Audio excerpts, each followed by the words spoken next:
Man, oh man, Top Don's family. We're going to start doing this, man. We're going to be taking a walk. I'm just enjoying the weather right now, but we're going to break down this Clippers and Denver game because it lived up to the hype. It really lived up to the hype. We all know this was going to be the best series in the first round because both of these teams can win. Both of these teams can make it to the Western Conference Finals. Offensively, they're great.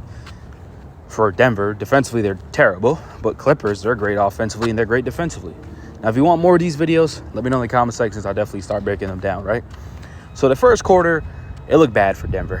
Clippers offense was literally exposing Denver's defense because Jokic in the pick and roll can't stop nobody. All they was doing was setting screens and getting Jokic into action. James Harden right by him. Kawhi Leonard getting to his spot. Norman Powell just getting easy layups. Zubac in that first quarter dominated, had 8 points off rip. It was tough, right? Denver was battling the first two quarters. Battling. It was a point, it was a 15-point lead. It looked like the Clippers was going to blow them out the roof, right? And during this time, Michael Porter Jr., their starting five, was not playing great. Well, for Michael Porter Jr.'s sake, right? And so wasn't Jamal Murray. So you have 2-year starters not playing great in Jamal Murray and Michael Porter Jr. So you're down 15. Your starters not playing that well outside of Jokic, Christian Brown, and Aaron Gordon. But that second quarter, that's when Denver picked up the intensity on the defensive end. Starting to go, they started winning more loose ball battles. They started trapping a little bit more. They started leaving Chris Dunn open. It was like a chess matchup, right? Ty Lue would leave Russell Westbrook open. Denver's coach would leave Chris Dunn open. The problem is Russ was missing. Chris Dunn was making in the first half.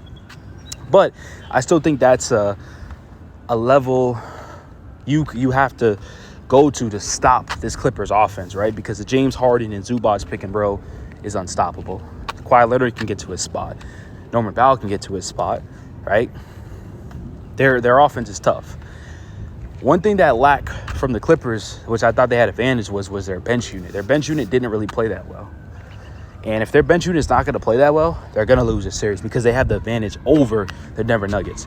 The Nuggets can play 7 people, Peyton Watson and Russell Westbrook. They're very up and down. We all know that. So their bench didn't show up. They put in Ben Simmons in there for a little bit, but he's unplayable offensively. Defensively, I guess he's cool.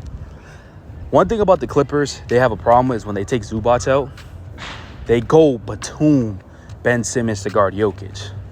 Jokic and Batum are literally going to... Well, Jokic is going to cook Batum and Ben Simmons. We all know that. So that's kind of how the first half went. Clippers came out strong. Denver to finish off the second half, finished off strong, put it to a 4-point game. Because like I said, they were up 15-plus points and made it a close game. Then you go into halftime. Obviously, the third quarter and stuff like that. It's back and forth. Denver took a lead, but they only took it for a couple seconds. Clippers maintained a lead pretty much this whole game up into that final third quarter. The end of the third quarter. And then they took the lead. They had the lead for a couple seconds. Clippers took the lead. Clippers had the lead pretty much throughout the whole game. Then you go into the fourth quarter, and Russell Westbrook was closing. Russell Westbrook had a lot of up and downs. He had some big shots in the corner. He had some big monster offensive rebounds. There was a possession where Aaron Gordon and Russell Westbrook probably had like 3 offensive rebounds. Kept the Nuggets alive. Little things like that helps you win. At the end of the game, end of the fourth quarter, because it went to overtime, they had like 9 offensive rebounds. That's 9 chances to help out your team win the game. So Gordon was amazing offensively, defensively. He did what he had to do. Christian Brown hit some big shots. Then, the late into the fourth quarter, they continued to keep doubling the 2-man game. The Jamal Murray and Jokic. And like I said, Jamal Murray in that first half was struggling. Him and Michael Porter Jr. were struggling in that first half. That's why the game wasn't so close. Chris Dunn was pressuring Jamal Murray so much, it affected him a lot.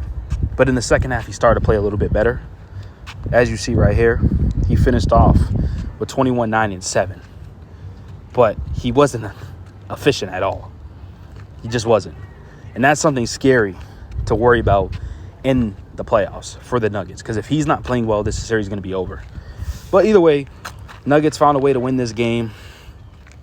They trapped Jokic and Murray, left Russell Westbrook wide open for a 3. He knocks it down with 30 seconds left. James Harden comes down, hits a 2-pointer. Now it's 98-98. Then they leave Russ open once again, and he takes a dump. He doesn't even get a shot off. People are upset. It is what it is.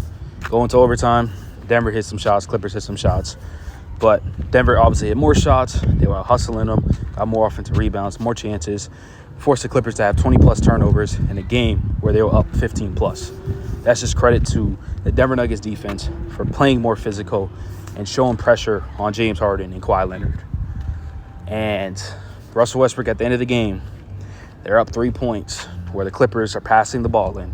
He gets a game-winning deflection, goes off Harden, Jokic gets fouled, and end the game. Final score 110-112. These are the numbers for the Clippers: 12, 22, 21, 10, and 32. As you see, their bench unit didn't do much. Batum was a plus, but outside of that, didn't do much. And you already seen the Nuggets. They have a 7-man rotation, and Michael Porter Jr. has to play better. 3 points is unacceptable.